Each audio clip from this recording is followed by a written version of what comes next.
They say Marvel's not doing so good lately, so let's talk.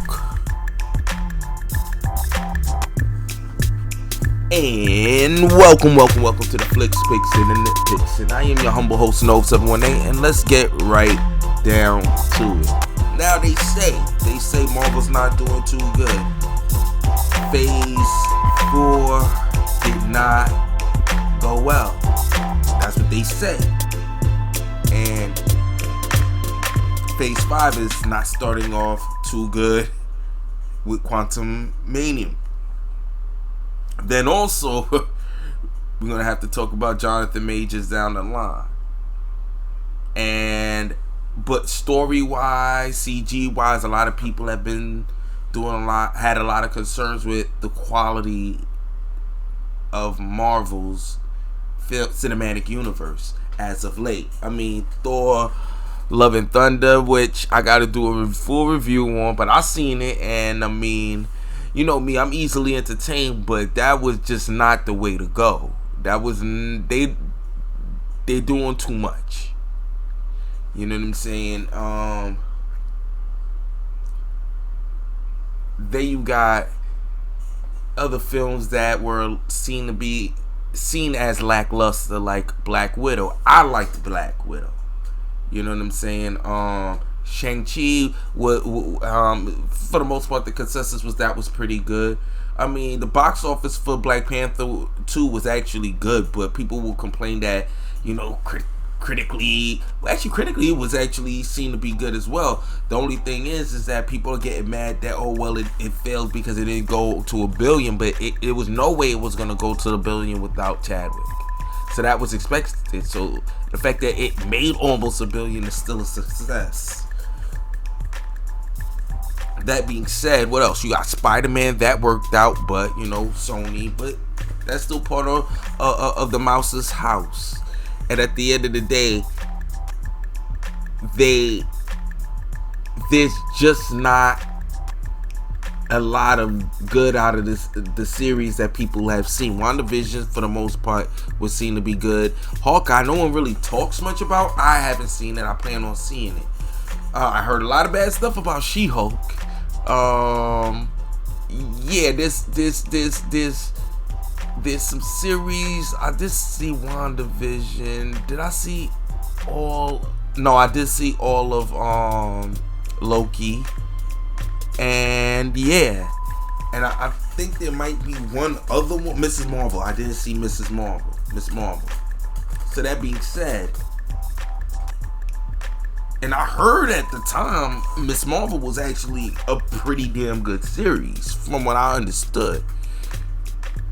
But you know, you got other corners of the web. They don't talk too highly of Kamala Khan. So, are we seeing a divide? And I think we are. I think Marvel overly leaned on the comedic side of the MCU, and I think in their rush to expand the IP so fast that they didn't realize that they were losing a lot of they had a lot of QC issues that needed a lot more addressing, and maybe even stop like giving out a map of everything that you're gonna have coming, because then you're gonna be beholden to it. Now Marvel's pretty good at backing up what they say they're gonna do, but look at what we're getting out of it. A lot of people are arguing that Kevin Feige has spread himself thin. And there's something to be said about that. Then also, you know, the head of studios had to make a switch back to Bob Iger and Chapek. Remember what was going on with Chapek? And we're here now. I think there's a lot of fundamental issues where where the MCU didn't get the love and care and attention that was done by the producer that just knew how to inch these characters further and further to cross-pollinating and it working. And now that they want to go into this they really want to expand the brand and throw out a lot of characters, which I'm all for. We're having QC issues, and we're all always trying to be very formulaic. And I think that the lack of not leaning into each genre that Marvel claims that they aim to do, they've, like, don't tell me that Doctor Strange is supposed to be the horror film and I go see that shit and it's like, alright, bro. I mean, I get Sam Raimi does this, but nah, this is not exact. I see what could have been done and kept scary. There were moments, but you didn't want to keep it there. She's the Scarlet Witch. There was so much you could have did with that to make her scary, but you didn't want to lean into it because you got to keep it a full quadrant film, and I get it. But could you up the creepy factor? Can you do a lot more than just beat for beat knowing that you're going to put jokes in it to pad out the film for the levity that people said that the WB lacked, and it's now going on steroids, and it's just not working. And I think one of the reasons is also that the people that were saying it before were kids then with no real range of what the characters were actually from the source material, to know that there's variations of the characters and they have very intricate like personalities that give them a lot more depth. Yeah, there's corny alternative versions of them, or more comic-y stories, I should say, but at the end of the day, these characters, you can't take them serious if you treat them serious. And some of these characters need to be left in a very serious tone, but I get it. It still has to be a business and make the money. So this is what you're going to get. And even some of the fans that are so-called comic book heads and all of that, they don't want too much of the seriousness that was already in the comics to be put into the films, because, you know, levity and they might explode. I don't know. Like, you see how they be acting with Zack Snyder. But what I think is, and this is why I said that I think Zack Snyder's brilliance will be seen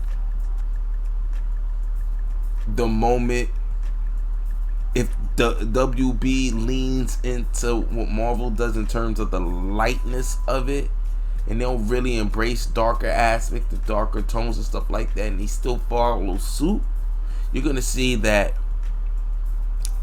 WB won't work, and people will long for what Zack Snyder was trying to do, or things in that realm to deepen the character. But at the same time, this is why you have Matt Reeves' The Batman, which to me is just as quote unquote dark as Zack Snyder's joint. A little bit more grounded, just a tad, you know, in the fact that he could do a lot of that in lens without having to like add a lot, like a CGI tank at the end. Nah, we got this car with a lot of shit on the back. We just ride this shit out. You know, the Batmobile was more practical. I mean, because it was a real physical one we actually seen. But in terms of that tank he had at the end of BVS, that was all digital. So, like, at the end of the day, we have at least with between like Matt Reeves and Zack Snyder, you can see the difference of it. But because Matt Reeves is going to be there, and I think the reason why he will work is the Zack Snyder effect in a way. He is doing a darker film. You know, you call emo Superman was Man of Steel. All right, well, what do you call this Batman? He better be called emo Batman. But again, like I said, but you know, Batman kind of is on written that way a little bit too. But bottom line is that I think if Marvel doesn't start exercising, and like I said, let me be clear, I think Black Panther did well because it was a serious film, and for other reasons, people was curious about what with Chadwick Boseman being gone and everything. But I think the serious tone is what sold the film, because Marvel is lacks that. Even when they have opportunities to go all the way serious, they elect to have some sort of extra comic relief, like they did with the Red Guard in Black Widow. I liked Black Widow. I couldn't stand the jokiness of the character of the Red Guard, Red Guardian or the Red Guard, because he was an oaf. At least in the beginning, he was just a quiet, big dude, and you know who called the shots. But then all of a sudden, like she calls all the shots. He didn't really have much. I won't say he had no personality, but he was just like, just let me know what to do. Then he's this overweight guy in a costume who's supposed to be like the Soviet Union's Captain America, and you made a whole joke of him, like to the point where he was like legitimately an oaf, like he was damn near an imbecile. And it was like, what was that for?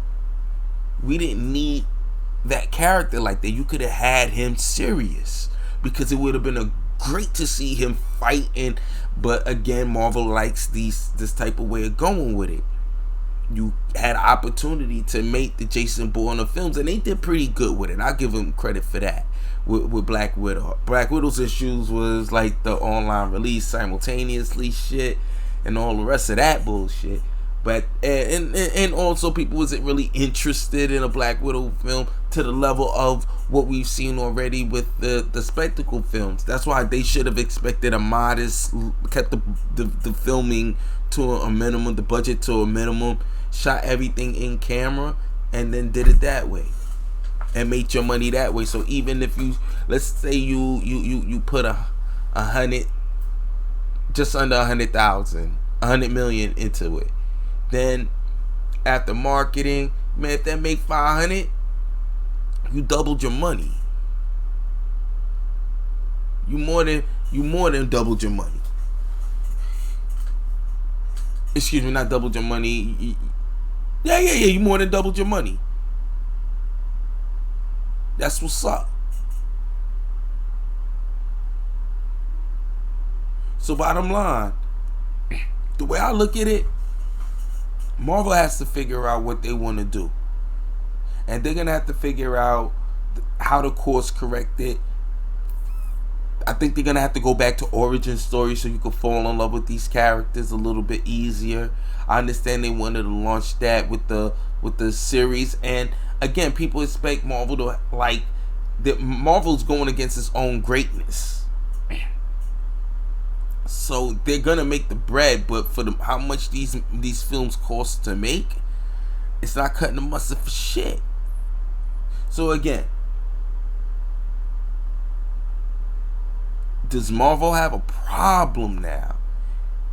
It's possible. It depends on the next couple of films that go out. If they don't get the critically acclaimed or critics like it, if the if it's doesn't make the money that it needs to make, people gonna have to really reconsider.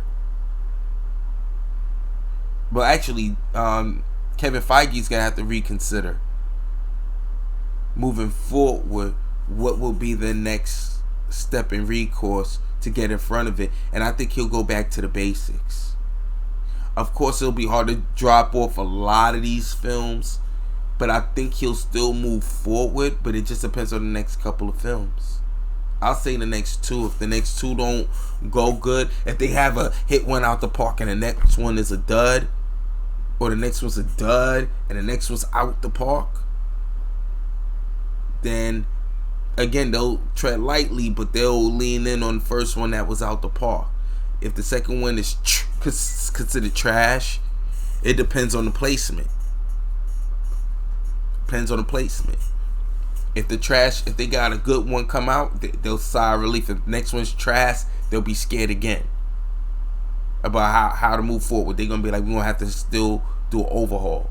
Now, if the next one is considered trash or whatever, doesn't do well, and the second one does pretty good, then like that comes out that it'll put them in a good space, and I think they'll be at least be like, they might not be so quick to hold up, but they definitely will still pump the brakes on certain things and say and reevaluate what worked in this one that didn't work in the other one, so they can reevaluate what and check the temperature of what's out there. Why are we not hitting the mark with these films? And what I think it is when they lean into these genre films, they don't lean hard enough to differentiate each one. It's very formulated for where the comedy is gonna come from, and that it needs to. Otherwise, it'll be on life support, or they'll do some shit almost for the gag of it and take a serious moment from Nick Fury losing an eye to making it like a cat scratched it out. Like, again, I mean, we can't go that route for all the characters just because we want to throw one of those in there. Yeah, they got to be characters that are that kind of goofy and comical. I get it. But when you have a serious character, just lean in seriously with it. Yo, I just hope one thing that they do is canonize the Netflix series. And I think if they realize that, yo, man, we need to go serious, they're going to canonize the Netflix series, and then they're going to build from there. Even though I know Kevin Feige, he doesn't want to share because at the time, the Netflix series was show ran by someone else, and he didn't really want to work with them, so they made sure that things were separate. That's why they always refer to it as the event in the Netflix series. I think what they're going to try to do is canonize it, or loosely canonize it, but it depends on who they cast. Because, even though they got Daredevil, if they got everyone around him that was in the other series, then fine. They got I forget the guy's name, but the guy that does that played Shane in Walking Dead, and he also played Punisher in the recent series of Punisher. If they get all the characters that was around him and use flashbacks, then you'll know that they're gonna fold them all together. And they own the property, they can do it. It's just a matter of, will Kevin Feige allow it? And now that he's already allowed other people to have a lot more input because he stretched himself so thin, he may be more open to canonizing the Netflix series, because that everyone loves. And then he might just say, hey, do whatever we got to do to get the writers from before and see where they would have done with these characters. And I think that would be the wisest decision, to have Phase 5 go in a good direction, at least starting with your Netflix series by putting out all the Netflix series on Disney Plus and pushing everything else to build off on top of what they did. The only problem you're going to have is with Iron Fist, and we'll see who they cast for that. But in any event, the thing is are they in trouble? And I know one thing for sure, they are paying attention to the numbers. Marvel and Disney, they are paying attention to the numbers, because they do not want to wreck this brand, because the brand has been very lucrative for Disney. But let me know what you guys think and how you felt about Phase 4, and how you feeling about how Phase 5 is just starting out to be. Leave it in the comments below. Let me know what you think. Like, share, subscribe. See you next time. And as always, till I have a better outro, chill.